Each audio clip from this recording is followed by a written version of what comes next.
I wish to thank all the members who've spoken, about 32 of them, sir.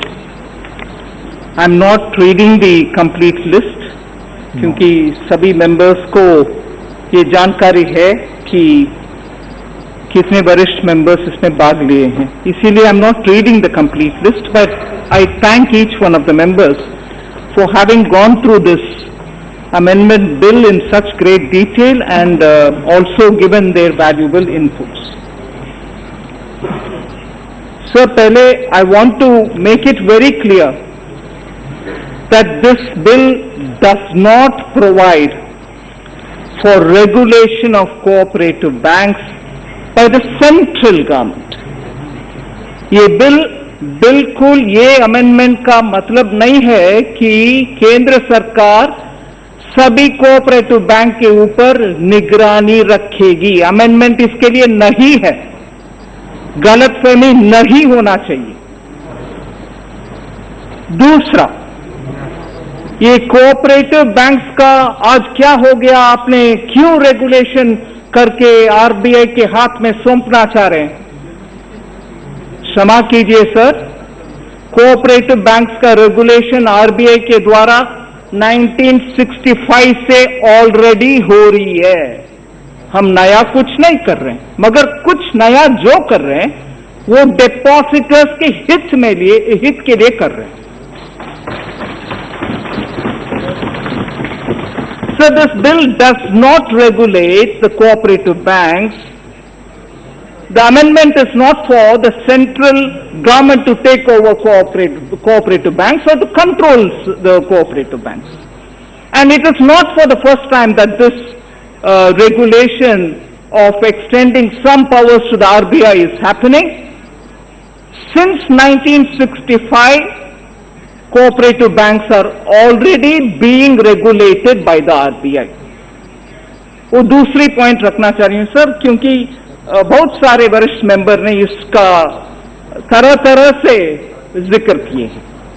तीसरी, ये state का अधिकार के लिए उल्लंघन है, आप इसमें कैसे आपके पैर रख रही हो, ये स्टेट फेडरलिज्म का रिस्पेक्ट नहीं करता है वगैरह. पार्लियामेंट का कॉम्पिटेंसी इस विषय को लेजिस्लेट करने का बिल्कुल है, क्योंकि हम बैंकिंग के एक्टिविटी को रेगुलेट करना चाह रहे हैं जो एंट्री नंबर 45 में है. इसलिए नया नहीं, कुछ नहीं कर रहे हैं. हमारे पावर के अंदर जो है बैंकिंग का रेगुलेट करने के लिए उसी को तो उपयोग कर रहे हैं. फिर 43 एंट्री 43 से सेंट्रल गवर्नमेंट सेंट्रल लिस्ट में रेगुलेशन ऑफ बैंकिंग. इसको मैं इसीलिए जिक्र कर रही हूं, 45 के अंदर भी और 43 के अंदर भी बैंकिंग और रेगुलेशन ऑफ बैंकिंग का पावर्स डेफिनेटली सेंट्रल लिस्ट में है. हम कोई स्टेट लिस्ट के ऊपर we are not encroaching, we are not entering. हाँ, thank you. You should have the patience to listen to people who are answering your question. हाँ, थोड़ा प्रोफेसर साहब सुनने का भी आदत सबको होना चाहिए. फिर कुछ दिक्कत ये अभी हम सर स्पीकर सर आपके द्वारा मैं ये सबमिट करना चाह रही हूं. बार बार ऑर्डिनेंस के ऊपर बात हो रही है, ऑर्डिनेंस के ऊपर चर्चा हो रही है. अब हम बिल के ऊपर से चर्चा करने के लिए आपके अनुमति मांगे. बिल पेश हुआ है. ये बिल पेश होने के बाद वो ऑर्डिनेंस नहीं, ये नया बिल एक्ट के रूप में आएगा. इसीलिए चर्चा ये बिल के ऊपर ही है. कोई ऑर्डिनेंस के पॉइंट ऑफ व्यू लेके आना इन एडिशन हो सकता है, मगर अभी चर्चा बिल के ऊपर.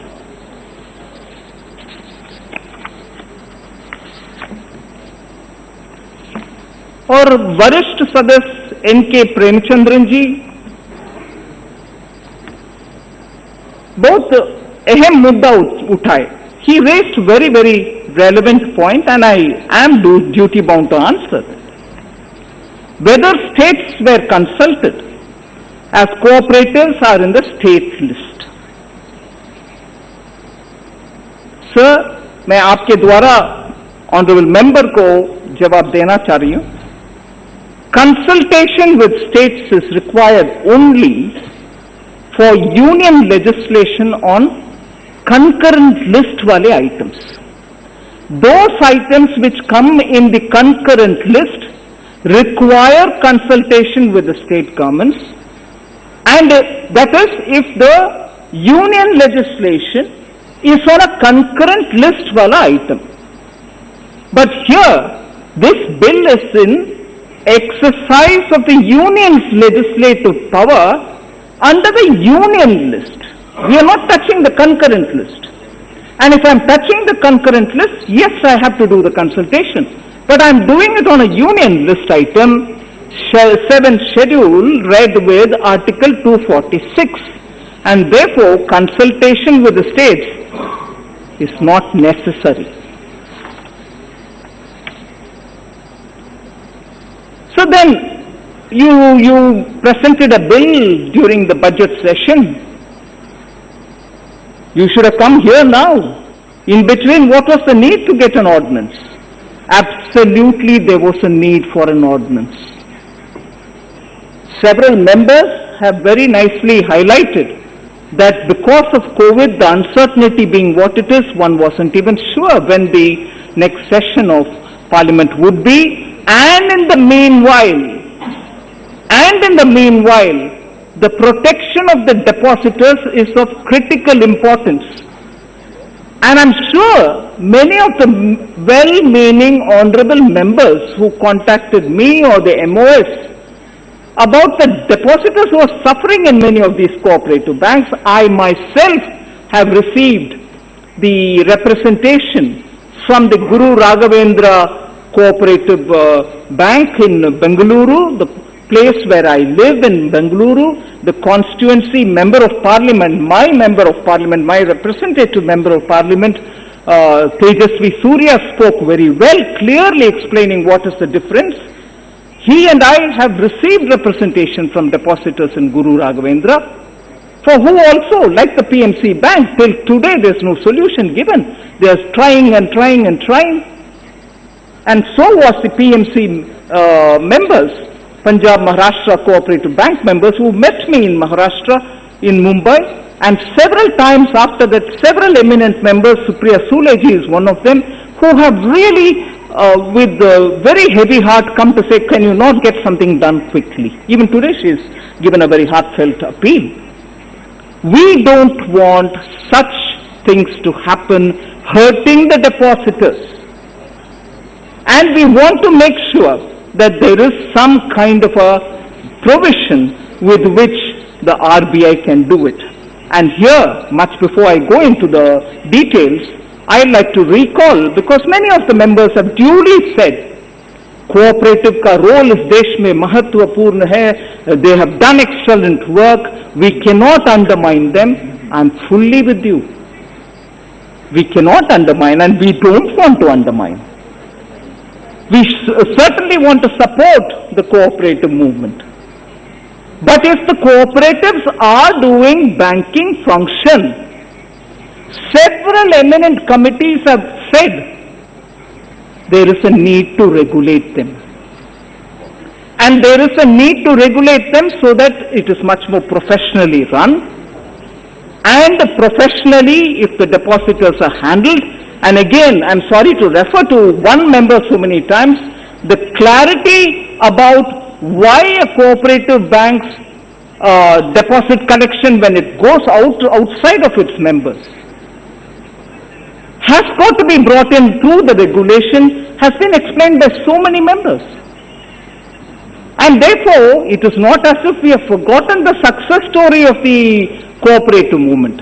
हम याद रख रहे हैं कि कोऑपरेटिव मूवमेंट का इस देश में क्या रोल है, रूरल एरियाज में उनके कैसे भागीदारी है रूरल डेवलपमेंट में, ये सब याद है. उनको अंडरमाइन नहीं कर रहे हैं. फिर भी एक सच्चाई तो हम सामना करना पड़ेगा. लास्ट 2 डिकेड्स में, पिछले 2 दशक में 430 cooperative banks have been delicensed and they have gone into liquidation. पिछले 2 दशक में 430 कोऑपरेटिव बैंक्स, उनके लाइसेंस रद्द किया गया है एंड उनका परिसमापन भी हुआ है. अगर कोऑपरेटिव बैंक्स का अहम रोल है, मगर यह भी हम भूल नहीं सकते इतने सारे बैंक, कोऑपरेटिव बैंक लिक्विडेशन की ओर भी गए. इसका विपरीत ऑपोजिट देखिए बैंकिंग में. This is not to say they are not under stress. Cooperative banks are under stress. There are some banks who are under stress, private, public, whatever. But not a single commercial bank. इसी कालावधि में 2 दशक में not a single commercial bank whose depositors are protected by the banking laws to the full extent of the BR Act has gone into liquidation. ये भी हम भूल नहीं सकते. And therefore, while I acknowledge the important contribution that cooperative banks have done for this country and are still doing, it is necessary in the interest of the depositors and also the bank themselves that we need some banking laws also to extend to the cooperative banking activity.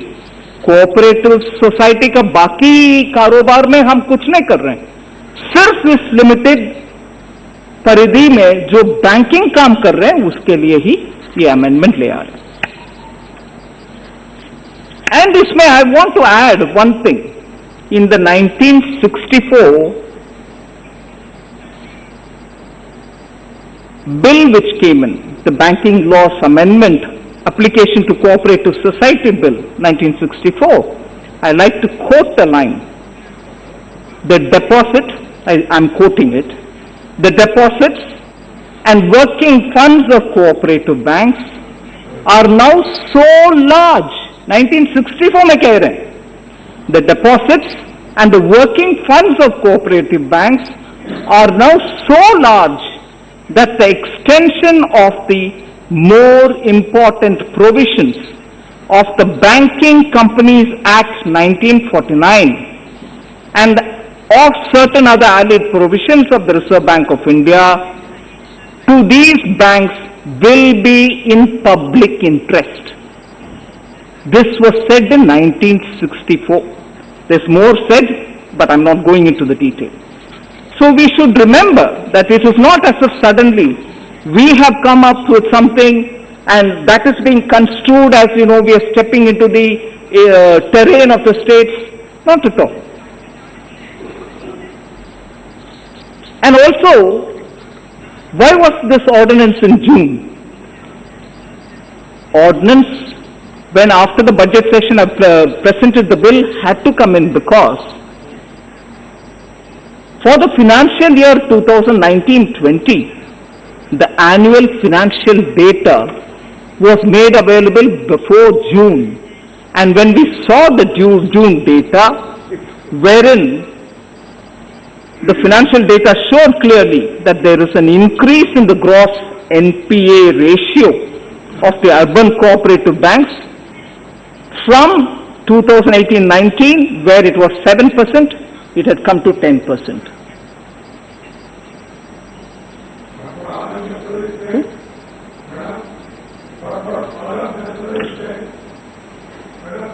So, the stress, further due to the coronavirus, we were worried that many of the cooperative banks would become fragile, so we wanted to also make sure that this legislation is brought in. Senior member M.K. Raghavan saying, you're asking us to drop, you're asking these cooperative banks to drop the name bank. We're not asking them to drop their names. They can still continue to have the name bank, but function like a bank, govern like a bank, and be sure that your depositors are not going to suffer like a bank. And therefore, for better governance, we need to have banking regulation coming in.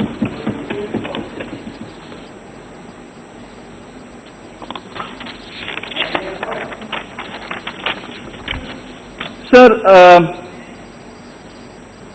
there were concerns that will the Registrar of Cooperative Societies and also the role of the bank, Section 32, which Professor Saugata Roy also says, did you have a look at it? Yes, we've had a look at it. So, the incorporation and regulation are also being done by the Cooperative Society, cooperative banks, State Registrar of Cooperative Society. Powers are not being taken away. They'll still be doing what they're doing. We are not encroaching into their terrain.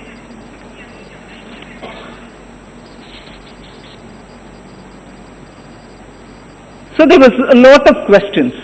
ये पूछा गया कि membership structure को बदलेंगे क्या? Membership structure को बदल नहीं रहे. State cooperative laws define that, and it is going to continue like that. State cooperative laws are not being touched under this present bill. So equal voting right, I know a lot of members spoke about it. Equal voting right for all members, based on the principle of one member, one vote, remains unaffected. Let me be clear on that. I hope I make it very clear. ये one member, one voting का प्रावधान अभी भी जारी है. We are not touching that.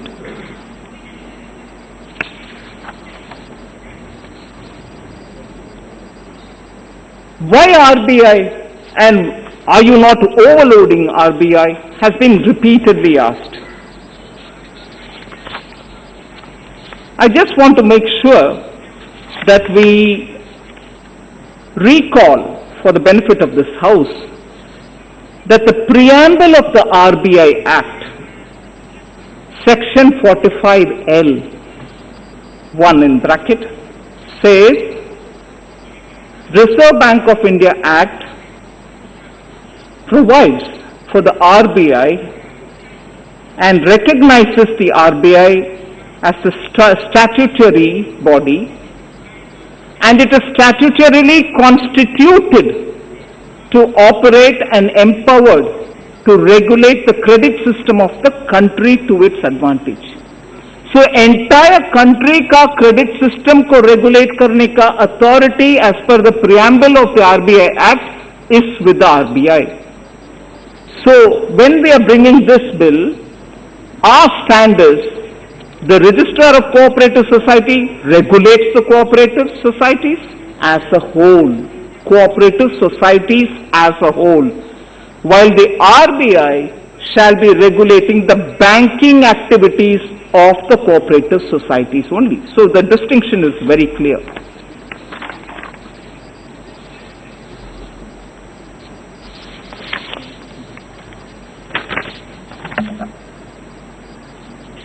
So member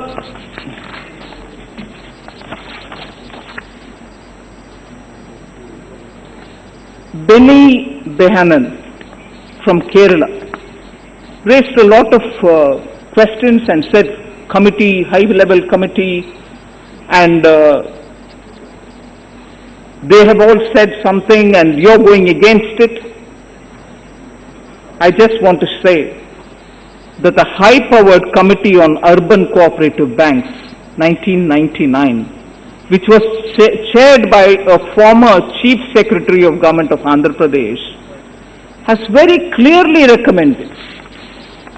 And of the several recommendations, I want to bring to your notice only 3 points. Very quickly, the committee, that committee is of the opinion that the Reserve Bank of India should be vested with such a power. It is therefore recommending that Section 36AA, some members did refer to that, of the Banking Regulation Act, as applicable to the banking companies, may also be extended to the urban cooperative banks. That was one observation that committee gave.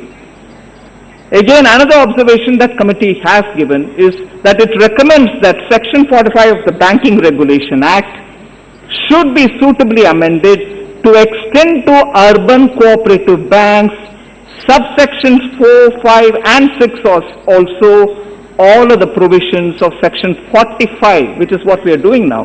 Section 45 of the BR Act as are incidental to or connected with the carrying on banking business. So, not suddenly a thought, but something which has been suggested. Sir, there were very many questions. Several members, honorable members, Pinaki Mishra, Jaydev, Galla have all asked questions. I'll just touch upon one or two of them, but I can probably, given the consideration of time, I'll just highlight one point for each of them.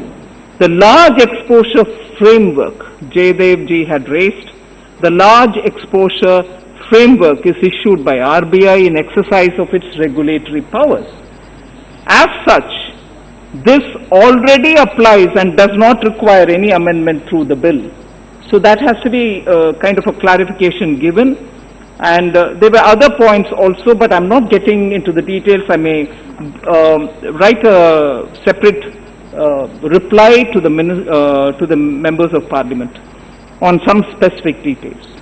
Sunita Duggal, honorable member, raised this question about land mortgage banks.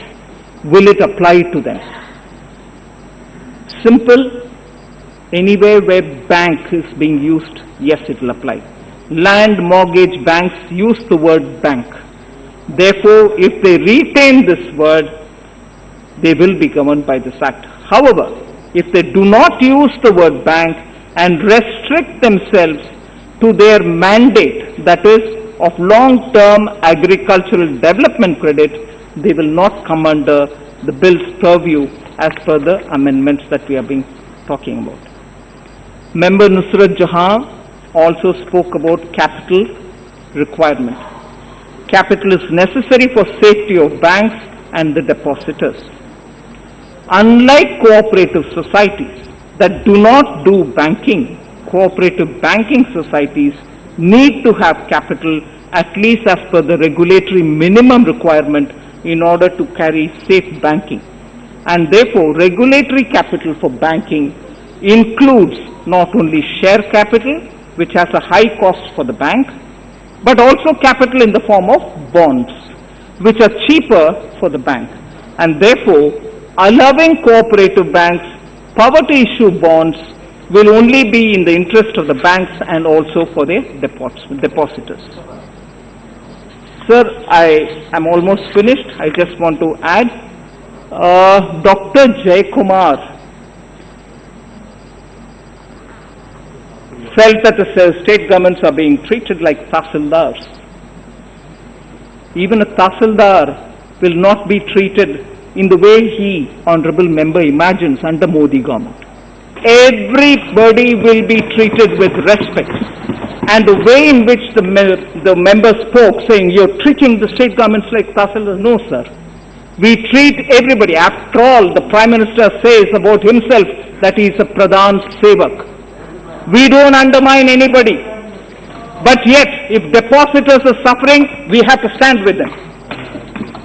किसी का कमजोरी हम बर्दाश्त नहीं करेंगे.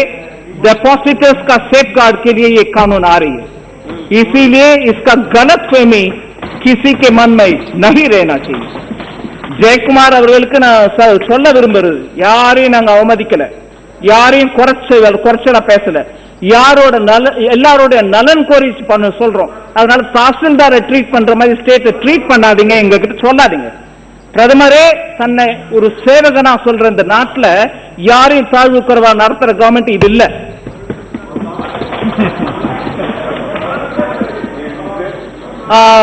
So finally, therefore, amendment to section 45, amendments to section 56, amendment to section 3 are all required in the interest of the depositors. I wouldn't want to take more of your time, sir. Thank you very much. And thank you all, honorable members.